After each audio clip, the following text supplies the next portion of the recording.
2 years ago, I painted Christmas ornaments, and I still have a box of Christmas ornaments that I have not sold. Then I've also experimented with all kinds of ornaments. I was so excited. It's just not. So where do I start?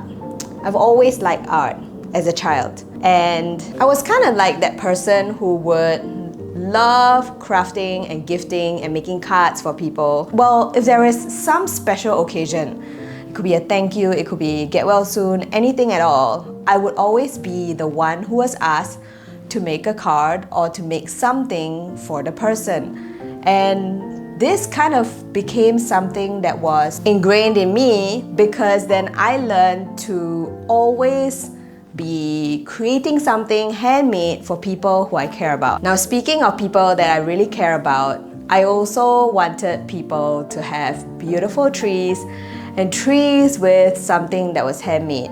It is now the first week of December and I still don't have my Christmas tree up. Every year I tell myself that I want to put my tree up earlier. But with the chaos of kids and all the toys constantly scattered on the floor, we always struggle to find space to put our tree. Before kids, on our first tree, all of the ornaments were handmade.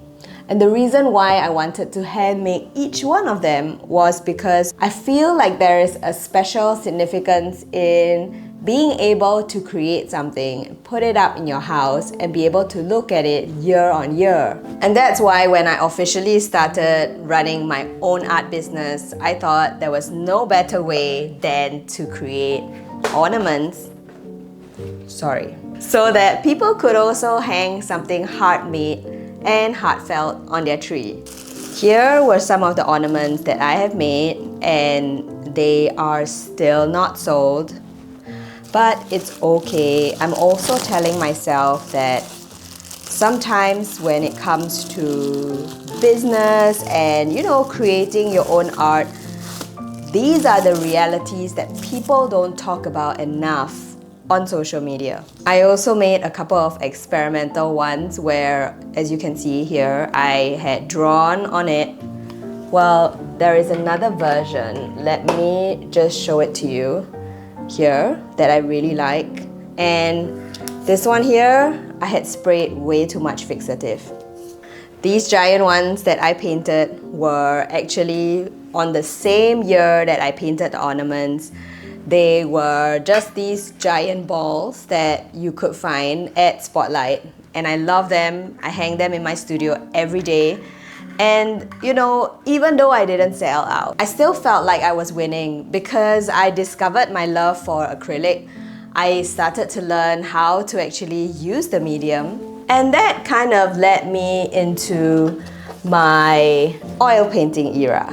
So while you think that me sharing about not selling out my ornaments here online is about normalizing the starving artist, I just want you to know that with every experience that we put ourselves through, there is always going to be some things that you will learn. During the year that I was busy creating ornaments, I also noticed one thing, that I was neglecting a lot of myself in the process. Throughout the Christmas season, I was busy packing ornaments. I was busy at Christmas fairs and markets and all of these things, of which one of the things that I wish I did more of was to slow down. This is why in today's video, I just want to bring you snippets of how we are slowing down together as a family, doing crafts, and I would also love for you to stick around where I will be showing you a little Christmas bouquet that I have painted, and I would love for you to paint one together with me. Oh, before I go, the ornaments are still on sale. If you're based in Singapore, you can always drop me an email, details below, or you can contact me on Instagram, because that's where I will be able to probably contact you and also send you details on how to get one of these amazing ornaments on your tree. Also, if you want to see the process of how I painted all of these beautiful ornaments and maybe someday make your own, I would love for you to check out my YouTube video from last year where I shared the process behind painting all of those ornaments. So if you're ready, let's start today's episode.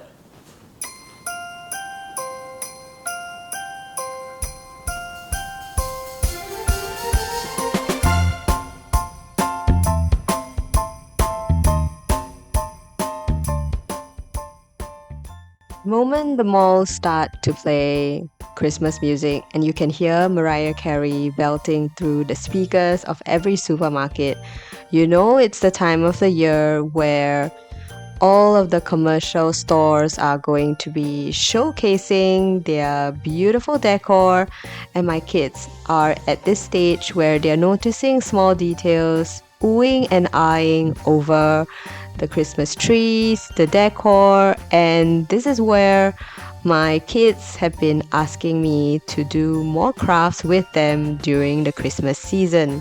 So here we are doing our own snow globe. And the story started with my oldest wanting to buy one at a store. And she really wanted one with a center house, and she liked watching the glitter swirled in the bubbles and the globe. And I took her by surprise by telling her, how about we make one? And she gave me this look of surprise, wondering, how am I going to make a snow globe? But mommy, where are we going to find a bottle that is round? So this is where we had to exercise a little bit of our creativity and think about what resources we had around us. It so happened that we were at a $2 store. We decided to come and look for a plastic jar. We started to look for a little action figure that we could glue to the base of the bottle. We added water and also glue into the jar because clear glue helps the sprinkles and all of those sequins and glitter to slowly settle down to the bottom. If you don't add glue, that's fine as well. You can just use water. The only difference is that the sparkles are just going to settle a lot quicker.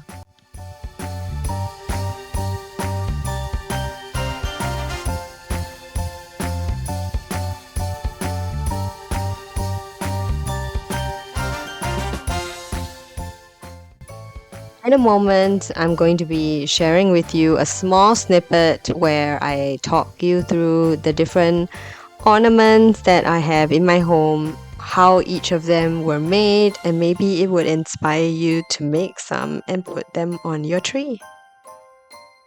My first handmade ornament were these, and they were hand sewn, and I didn't realize it was just so simple, taking two fabrics that you really like, put them together and put some stuffing in, and then I had stitched on my initial with my husband's and the year, and this was 2013. That was when we moved in and we got married. We also had ornaments that were baubles, and these are when my kids came. I actually thought that it would have been fun to put in some memorabilia from my kids' times, whether it's a small toy or photograph, and I put in some pom-poms, some glitter, and some felt hearts all within there with ribbons. And the nice thing is that you can open and close it, so that was the idea at that time. But while it sounded like a fun idea, because we don't use a real tree, the plastic tree fell down and all of the glitter was everywhere, and it was glitter for years. I think we're still cleaning up the glitter. After that, because I started going back into painting again after my third was born, I was so curious about how to do hand-painted ornaments. I went to a $2 store. I bought these plastic ornaments, and they are actually blanks, and then I thought, like, why not just buy some acrylic paints just to try out and see how it feels and how it goes. So I painted some of these florals on it, seeing that Instagram was just exploding with hand-painted ornaments. I had to try. The trick was to get a ceramic one instead of plastic. Now, I've been collecting so many toilet rolls, and finally, we've figured out a craft that would be suitable for the kids to do. We were making small little standing Christmas trees, and here is my oldest using her scissor skills to kind of cut out the different triangles so that she can actually paint on these little toilet rolls. Now, the nice thing about this craft really is that it's so versatile. You're going to see that they are able to do so many different things and decorate it in the way that they want. However, this is where I wanted to bring you into today's topic. You know, as the holiday season rolls in, it always seems like everywhere I look, there is someone organizing an Advent challenge, launching a special project, or hosting the most picture perfect festive event online. And I'll be honest, it does make me feel like I'm missing out. I do feel like maybe I should be doing something, and there is a nagging voice in my head that says, shouldn't I be doing more? More for my business, for my family, and for the season itself. And as a creative business owner, this pressure is double. The holiday frenzy isn't just about shopping or decorating, it's also about producing, delivering, and keeping up.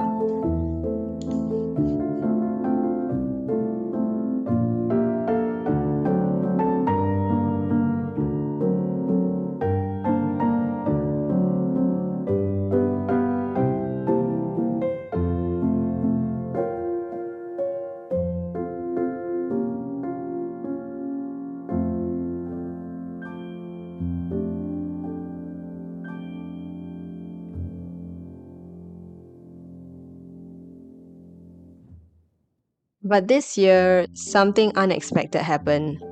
I didn't plan a big event challenge. I didn't map out a holiday strategy. And the first time in years, I'm just giving myself permission to just pause. It hasn't been easy because there is guilt, that sense of creeping of what if this is the moment that I fall behind, and what if everyone else is creating these magical holiday experiences and I'm just here quietly painting.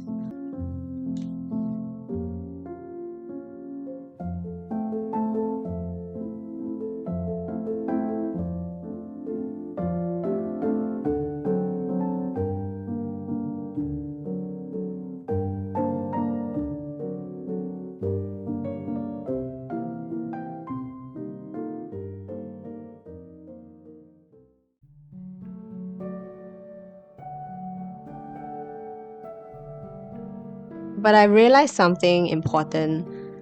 The holidays are about connection, and that connection starts with myself. I want to pour more joy into my own art so that my family and my business can continue to thrive. I can't pour joy into my art, my family, or my business if I'm constantly running empty. I also need to take time for myself, and that doesn't mean I'm missing out. If anything, it means I'm refilling my cup so I can give more authentically without resentment or exhaustion. Now, today we're going to be painting a little Christmassy looking bouquet.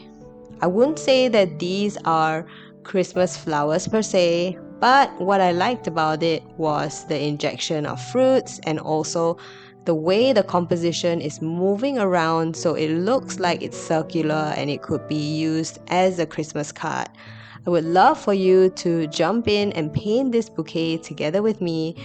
And this painting is actually a class that I'm using for this month together with our Brush Movement collective members. However, because the colors are so Christmassy and I love the composition of using a circular framework and layout, it really enhances this sense of tranquility and calm, which is a quality that I want to express in today's video.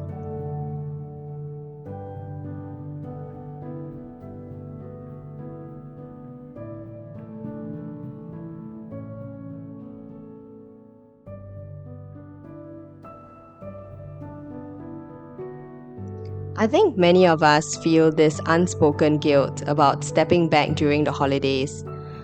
Regardless of what your role is, whether you are a mom, a grandma, a sister, a wife, a friend, or just by yourself, we always fear this judgment of not doing enough or the loss of opportunities with your relationships or even your business. But honestly, the best gift right now in this season that we can give ourselves and to our loved ones and to our work is to show up as our best and most replenished self.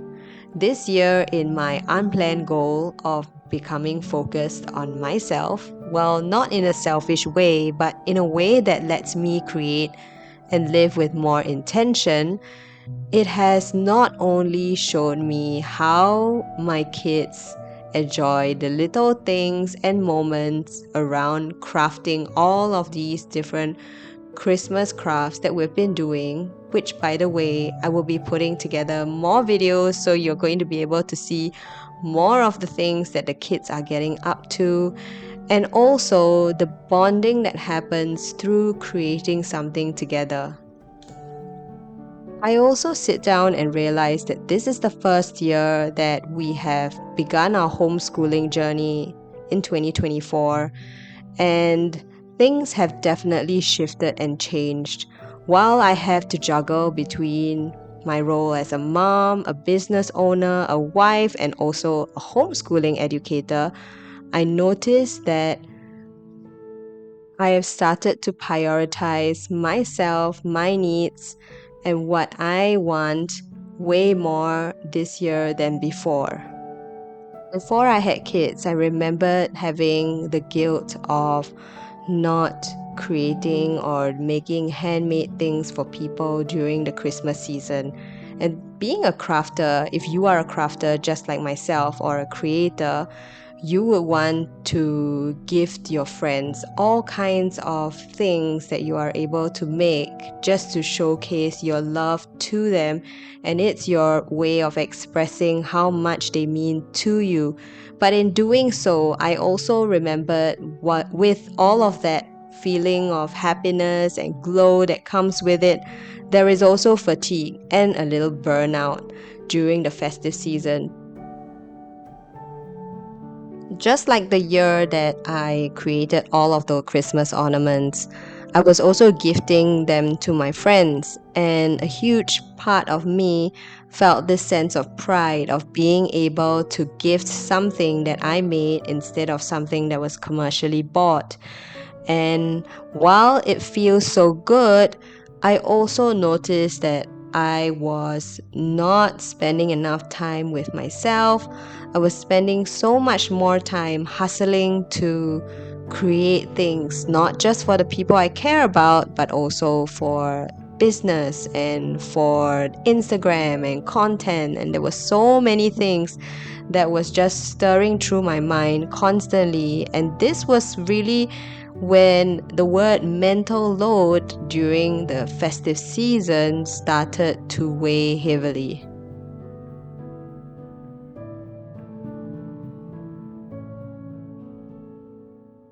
Now, if you've gotten this far into the video and you're watching me paint, or if you're painting along together with me, I would love to hear your thoughts on how the festive season feels like for you on a year-to-year basis.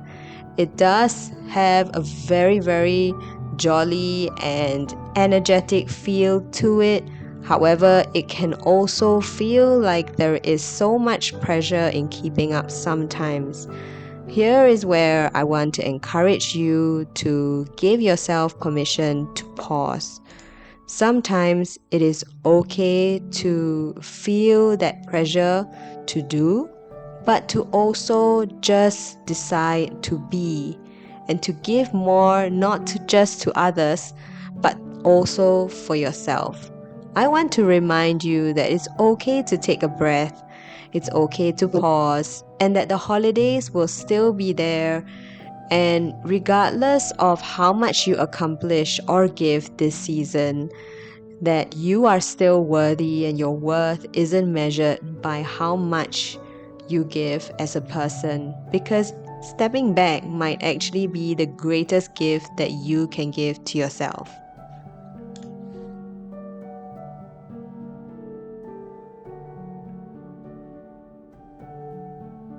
So here's to a holiday season where we trade hustle for heart, guilt for grace, and overwhelm for quiet moments of joy. Take a moment for yourself because you deserve it. And I'm so happy and grateful that you are spending time during this holiday period to listen to me speak, watch me paint, or paint with me. I would love to hear what your thoughts are in the comments. And until then, I can't wait to see you again next week.